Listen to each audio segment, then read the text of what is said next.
in the fires of Mount Doom. A ranger and a wraith, bound together in death, craft the one thing that could challenge the Dark Lord. A ring of power. But power can blind those who seek it. Hello, welcome to our Shadow of War review. I'm Andy HARTUP and I'm joined by Leon HURLEY. Hello. Leon's been reviewing the game for us. Leon then, how good is it? Like, is it one of the games of the year or is it merely just good? It's good. Game of the year, I don't know. Like, it's definitely a progression from the first game, which had some really nice systems but was kind of like a big brown world with moments of things to do in. But this is like sort of really lavishly kind of crafted. There's bits where you reach a new area and you get the sort of that kind of pan across the treetops and you're like, this is amazing. Some of it looks beautiful. There's loads and loads of stuff to do.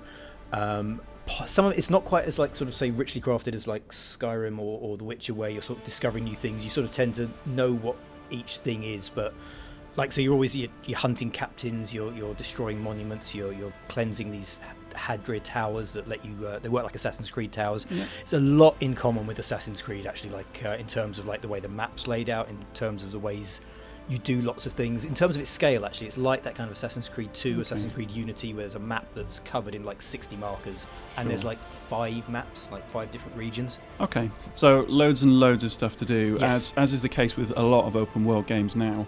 The big concern for me is, does the story carry you through? Because for me, like the first game, it started off and it said, you're this character from Lord of the Rings no one's ever heard of. Oh, am I? Oh, your wife's dead. Oh, God, is she? Like, I barely even knew her. And then you're expected to go on this big quest for vengeance.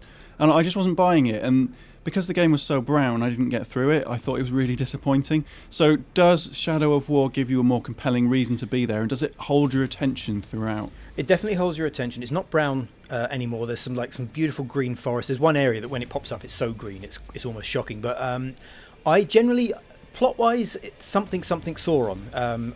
But there's so much in it that you can not see a plot thread you touched on for days. Like, because you get like this, it's really good at kind of distracting you. You'll see a captain, you'll see a thing, you'll get sidetracked into a little mission. Each of the regions have little different missions, and you can sort of 100% mission areas, and then another mission might open up something. So there's loads to do. You get distracted. There were some characters I met that I didn't see again for ages, and I'd sort of forgotten about them. And it's more kind of the fault of its size than any sort of problem with its plotting. It is tonally quite inconsistent. Like Celebrimbor and Talion are like very dour, grumpy sort of ranger character, and the Ringwraith, they work really well. Shelob is weird. Shelob is the big massive fantasy spider that obviously bit Frodo in the films, but now is a woman in a sexy black dress, okay. Which makes no sense whatsoever. And annoyingly, the actual character, the performance is brilliant. Like, she's really malevolent, she's really kind of threatening and puts you on edge. But why they've done that to the spider and not created another character, I don't know, because there's an assassin character in there, there's a Gondorian guard in there that are both like really good new characters.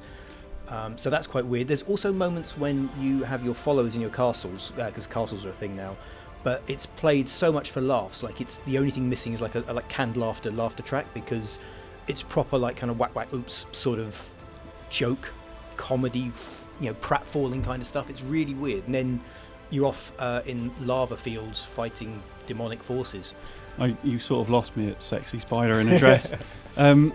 Now, I mean, that all sounds... I mean, the Lord of the Rings films were not without sense of humour. They had lighter moments and stuff, so I wouldn't necessarily worry about the tone too much. Now, from everything that you described, you said a load of words to me about a load of things that you've seen and done, and I feel a little bit lost. Is it fair to say that there's too much stuff in the game? Yeah, there's too much stuff, but most of it, the core things are you fight orcs. The combat system's really good this time. The first game, you sort of had to really get some upgrades before you could take on more than like one orc at a time. Now you can straight away, it's got some good unlocks, like from the front, you go straight into a crowd of people, you're having these amazing sort of fights. It uses that Batman kind of triangle to win, so you get counters and you sort of fend people off. There's a brilliant upgrade later on where if you perfectly time a counter, it's an insta-kill, and you are just laying waste to orcs left, right and centre. So you're fighting a lot, you're tracking down these chieftains and these war chiefs that you have to use to sort of dominate and build your army so that you can attack castles. Those are sort of the main things. There's monument pillar things to destroy, there's towers to cleanse, there's Shelob memories to unlock, which are a lot like one of the memory systems Assassin's Creed used to have. Sure. There's Gondorian artifacts to collect. It's very much like the map is full of stuff. And I kind of alternated between like drilling through the plot, just trying to see where it would take me, and just going sideways and just wandering along. Like, you can set a marker on the side of the map and it'll take you like a couple of evenings to get there because you just keep getting distracted, which isn't a bad thing. But a big game then, like a really big game, something that'll see people through for hundreds of hours potentially. Yes, definitely. So who is this for? Is this for fans of Lord of the Rings? Just give us a quick summary. Like, you will love this if you are...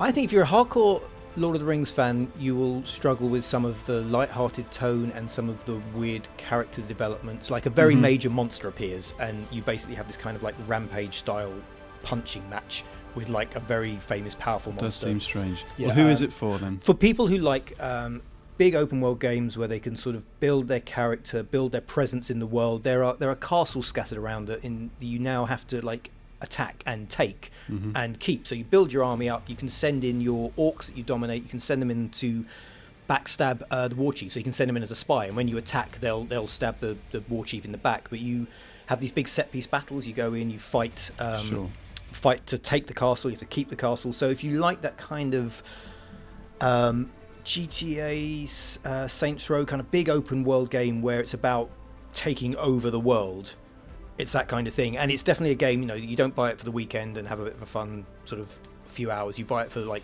the rest of the year because it's huge. Okay, so what score did you give it? I give it 4.5 out of 5. Great. Well, if you're keen for more Shadow of War stuff, then keep tuned to GamesRadar.com.